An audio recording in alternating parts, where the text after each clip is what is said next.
حالات کا سنورنا، تکالیف سے نجات، مصائب اور پریشانیوں سے حفاظت، آزمائش سے حفاظت، ان سب سے چھٹکارے کا راستہ اصلاح اعمال ہے۔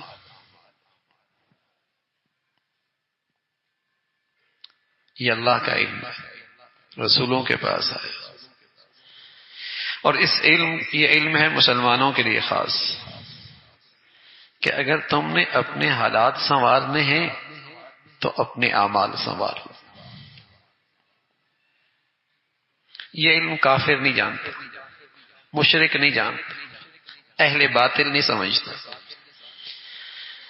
عقل پرست کو یہ بات سمجھ میں نہیں آتی، مادیت کے پجاری کو یہ باتیں سمجھ میں نہیں آتی، اسباب و وسائل کو معبود ماننے والے انہیں یہ بات سمجھ میں نہیں آتی۔ یہ علم اللہ کا ہے، پیغمبروں کے پاس آیا اہل ایمان کے لیے، کہ حالات سنوارنے ہیں تو اعمال سنوار لو۔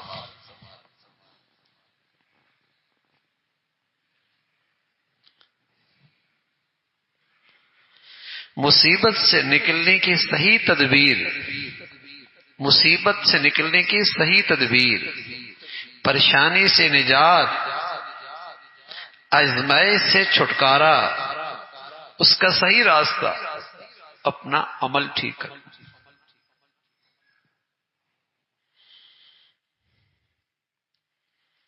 یہ مسلمانوں کے پاس علم تھا جو ان کو ان کے پیغمبر نے دیا تھا، اللہ کی طرف سے آیا تھا۔ میں عرض کر رہا ہوں یہ بات کافر کے پاس نہیں ہے، یہ مشرک کے سمجھ میں نہیں آتی، عقل پرستوں کو سمجھ میں نہیں آتی، مادیت کے پجاریوں کو سمجھ میں نہیں آتی، مادی اسباب و وسائل کو معبود ماننے والوں کو یہ بات سمجھ میں نہیں آتی۔ یہ علم تو اس پہ تھا جن کو اللہ کی ذات پہ اعتماد تھا، جن کو اپنے نبی کی ذات پہ اعتماد تھا، وہ اس علم پہ یقین رکھا کرتے تھے۔ جب بھی ان کی زندگی میں کوئی مشکل آتی تو فوراً عمل کی طرف متوجہ ہوتے تھے۔ لیکن آج دنیا میں باطل کا غلبہ ہے، مادیت کی پوجا ہو رہی ہے، مادہ پرستی کا دور ہے، میاں بیوی میں انبن ہوتی ہے تو عمل کی طرف توجہ نہیں جاتی، بیٹا نافرمان ہوتا ہے عمل کی طرف توجہ نہیں جاتی، معاشی پریشانی آتی ہے عمل کی طرف توجہ نہیں جاتی، گھر سے محبتیں روٹ گئی ہیں عمل کی طرف توجہ نہیں جاتی، بھائیوں میں نفرتوں کی آگ لگی ہے عمل کی طرف توجہ نہیں جاتی، میاں بیوی کی نہیں بنتی، نظر عمل کی طرف نہیں جاتی۔ ہم محفلوں میں مجلسوں میں حالات کا رونا روتے ہیں لیکن اصلاح اعمال کا تذکرہ نہیں ہوتا۔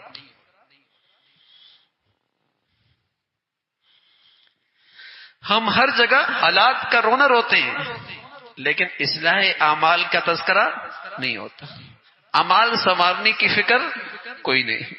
باطل نے ایسا دماغ مسخ کر دیا، نظر کہاں جاتی ہے؟ زہری نقشوں کی طرف۔ یوں ہو گیا تو اس لیے یوں ہو گیا، اس نے ایسا کر دیا اس لیے ایسا ہو گیا، بیوی کے ماں نے کان بھرے اس لیے بیوی ایسی باتیں کرتی، ساس نے بیٹے کے کان بھرے اس لیے یہ میرے ساتھ ایسا کرتا ہے۔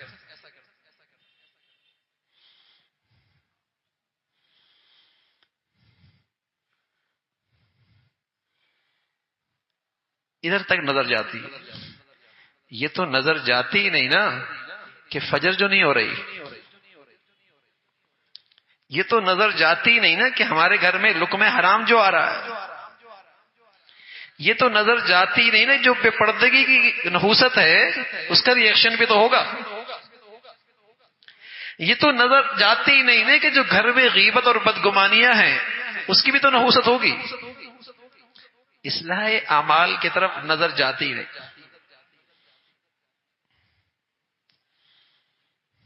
ظاہری نقشوں کی طرف جاتی ہے۔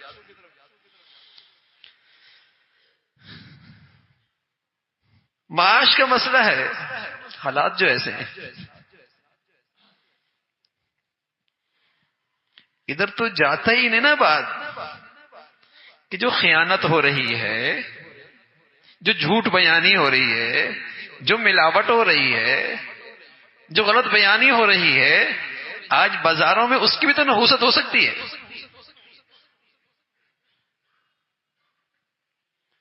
اصلاح اعمال کی طرف نظر نہیں جاتی۔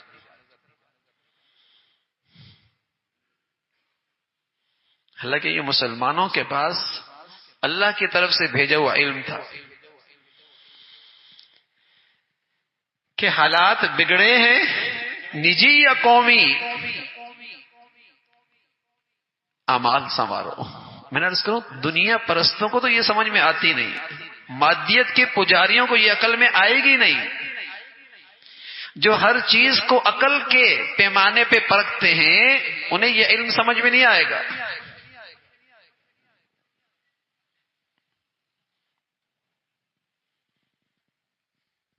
انہیں یہ سمجھ میں نہیں آئے۔ ایک شخص آیا حضور علیہ الصلوۃ والسلام کی خدمت میں، کہنے لگا یا رسول اللہ احب ان یوسع لی رزقی، میں چاہتا ہوں میری معاشی حالت ٹھیک ہو جائے، میری معاشی حالت ٹھیک ہو جائے۔ سنیے اللہ کے نبی کیا کہتے ہیں، کہنے لگا یا رسول اللہ احب ان یوسع لی رزقی، میں چاہتا ہوں میری معاشی حالت ٹھیک ہو جائے۔ آج کے تو کوئی یہ مادیت کا پجاری تو یہ سمجھتا نا کہ آپ فرماتے ہیں یہ کاروبار شروع کر دو، ایک دکان اور کھول لو، تھوڑے سے اسباب وسائل تجارت کے بڑھا لو، اسے تجارتی کاروباری ٹپس دیتا نا تو ایسا کر لینا۔ اللہ کے نبی کیا کہنے لگے، دم علی الطہارہ حتی یوسع لک رزقک، طہارت کی زندگی گزارو، گناہوں کی نجاست بھی نہ ہو اور باوضو بھی رہا کرو، گناہوں کی نجاست بھی زندگی میں نہ ہو اور باوضو بھی رہا کرو، معاشی تنگی کبھی نہیں آئے گی۔ حتی یوسع لک رزقک،